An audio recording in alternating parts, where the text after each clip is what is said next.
Yo, what up, big cats? My Escape 20 here, and today, guys, I'm here to bring you a Borderlands 2 video about a skill tree guide for Krieg the Psycho. So, here we go. I say we go ahead and get started. So, let's go ahead and do one of my more favorite builds. So, we're going to go ahead and start off with the fire build. So, how you do that is obviously you start one in your Axe Rampage, which is your melee damage, movement, and speed is increased. Killing an enemy instantly refills your health. Taking damage accelerates cooldown recharge. So I think that's pretty cool. It's really cool skill tree thing. So yeah, let's go ahead and get started. So first thing you want to do is max out burn, baby, burn.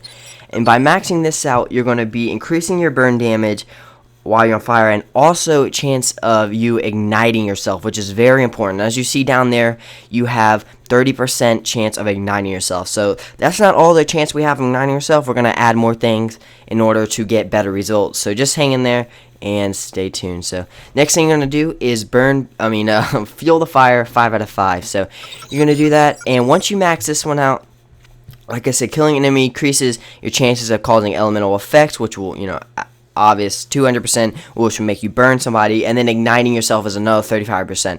So between the two, you're already at 70% burning yourself, which is really good, and we're not even done there. So once you do that, the next thing you want to do is Delusional Damage 1-on-1, and to me, this is one of the most important things right here in the whole fire build. The reason why, I don't know if you can hear that, it's my dog in the background, but the reason why it's so important is because if you read right here, it says ignite chances are determined by those accumulated from burn, baby, burn, and fuel the fire, which is right here. So all elemental status effects you can cause have a chance to burn yourself. So like I said, these two kind of add on to this delusional damage. So that's why that's so important. The next thing you want to do is max out Fire Fiend 5 out of 5. And by doing that, you're increasing your melee attacks and your chance to ignite more enemies. So, like I said, ignite chance 50%. So between the two, you got 75 plus 50 is 125% increase of you igniting yourself. Yeah, or at least somebody else. And then the next thing you want to do after that is Hellfire. No. Just kidding. Is elemental? No. Where's it? Yeah, Hellfire. Halitos, and you want to max it out 1 out of 1, and that's a melee override skill which breathes fire in a cone in front of you, and it's 15-second cooldown, and yeah, it's a pretty good thing. So then the next thing you want to do after that is Flame Flare 5 out of 5, and what that's going to do once you max that out is that is going to increase duration of all burn effects on you, and then your burn duration will increase by 100%, and then your chance to reignite is by 75%. So you're 125% plus a chance to reignite after that is another 75%. So you're basically looking at about 200% chance to increase. So you're going to be on fire all the time, basically, is what this is going to be.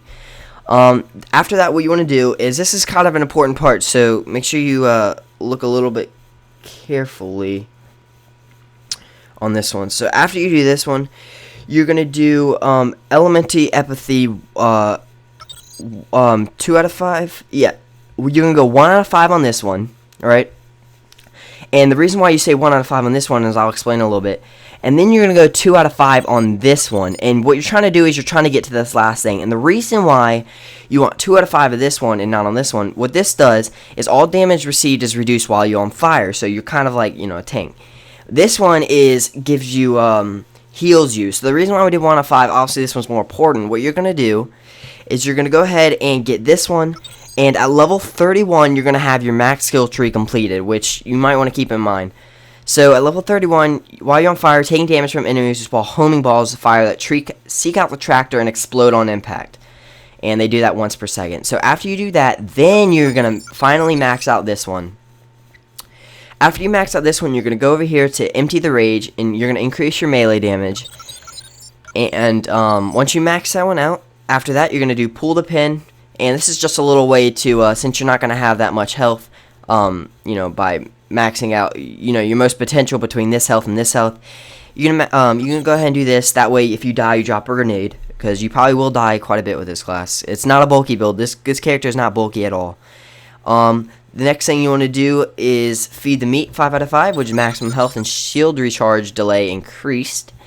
Then after that, you're going to Light the Fuse, which is right here, And what this does, instead of fight for life, you run around with a dynamite, and you can throw dynamite. You can blow yourself up with dynamite, and yeah, you can blow. If you kill somebody, then you're revived. So you're not sitting in a corner or whatever, dead. You can run around and actually revive yourself. And the last thing you want to do is fuel the rampage. 3 out of 5. So that's basically the fire build, and the reason why you do this is cooldown boost, recharge boost 80%, fire damage, health damage boost 80%, and friendly fire. You can get friendly fired and rejuvenate your buzz axe rampage, which is this right here. So yeah, this is the fire build. I do like it. I'm gonna go a little bit more in detail at the very end of the video, so stay tuned for the next build. So just give me just a second. Hey guys, welcome back, and I want to go ahead and tell you guys that this build is going to be the Mutant Melee build. Now this build's pretty cool. I do like this build a lot. I'm not really sure which one yet is better, but I'm going to go ahead and tell you guys the pros and cons at the end. I already said that, but let me go ahead and continue on. So first thing you guys want to do is obviously invest in the Buzz Axe Rampage. We already talked about that. That's already your skill. And the next thing you want to do is empty the rage 5 out of 5. And what this is going to do is this is going to be the main core. This is going to increase your melee damage. Additional bonus damage is increased if your shield is down or when your magazine is empty. So, you know, it might be a good idea to carry around a shotgun for a little bit and then just melee after, you know, the shotgun is out. Something that has a low magazine size.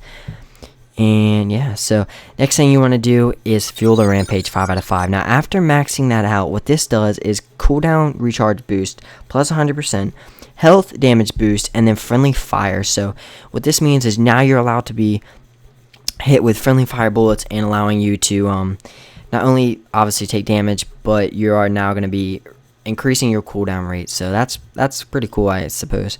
Then what you want to do is light the fuse 1 out of 1. And what we've talked about this already, this is fight for your life with kind of like a twist. So you run around with the dynamite and you kill people. So it's pretty cool. Next thing you want to do is feed the meat 5 out of 5. And the reason why I chose this one, it is increase your maximum health and shield recharge. Because, you know, if you're going to be up and close and personal, you might as well have a little bit of bulk too. You know what I'm saying? You're not going to have much element help, I should say.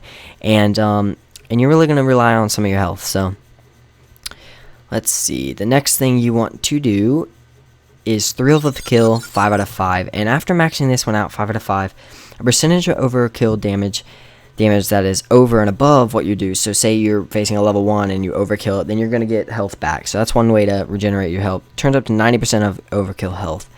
So that's pretty cool. Next thing you want to do is silence of the voices. Now what this does is you want to max this out 4 times. Not max it out, but put it in 4 times. This is melee damage significantly increased, and chance when performing a melee attack that you attack yourself. But as you can see right there, your melee damage is plus 200 with only a 12% of you to attack yourself. So it's kind of a good trade-off, I suppose. But yeah. So next thing you guys want to do after that is release the beast 1 out of 1. And at level 31, at level 31 over here, as you can see, same as the fire build, you're gonna be done at 31. So nothing really too spectacular about that one. And what this does right here is you're allowed to transform into a badass psycho mutant, as you can see right there. And what it does also is increases your melee damage by 100% and your damage reduction, while if you're below 33%, you automatically refill your health as well as get a damage increase. So thought that was pretty cool. So after doing this one, you're going to go back and you're going to go ahead and you're going to get that extra 50% melee damage increase. So after this, you're going to go over to this tree, Hellborn, and you're going to do 5 out of 5. And the reason for this is, why not? I mean, you might want to add a little bit of burn damage to your melee attacks, and I figure that this is probably the best way to do it. Next thing you want to do is Pain is Power 5 out of 5. So what this does right here is increased all weapons, increased damage of all weapons except sniper rifles, and critical hit bonus reduced on weapons, but melee is increased. So by increasing melee, you're basically increasing your, you know, you're kind of shaping your role. You're shaping it as more of a melee more than anything else, by especially decreasing your critical hit damage. So yeah, so the next thing you want to do is Fire Fiend 5 out of 5, and what this is melee attacks have a chance to ignite enemies. So if you're going to be meleeing all the time, you might as well have a chance to ignite things. After that, what you want to do is Hellfire Hiatus, which is right here, is melee override skill, breathe fire, and a cone in front of you. So we talked about that one earlier. And Flame Flare 2 out of 5 is going to be your final 2 points. Now what this does is burn duration increases as chance to reignite yourself. And reigniting yourself obviously, increases the ability to ignite other people. So yeah, so that's the build for this one. Stay tuned. In just a second, I'm going to go ahead and tell you the pros and cons of I guess of the build. So yeah, so stay tuned and I hope you guys enjoyed. Alright, stay tuned. Hey guys, thanks for watching. So the pros and cons will be in the description below. I figured that would be easiest. That way you can see it all laid out. So yeah, make sure you guys check that one out in the description. But anyway, previous video is a Minecraft Hardcore Part 11. And in this episode, I talk a little bit about upcoming plans. And we work on our mini melon farm. And feature video is my Mechromancer live level up to level 50. So it's me hitting level 50 with a Mechromancer. It's a live commentary, so I thought it was really good. A lot of people seem to enjoy it, so make sure you check that one out. Alright, thanks guys for watching, and yeah, alright, have a good day. Alright, peace.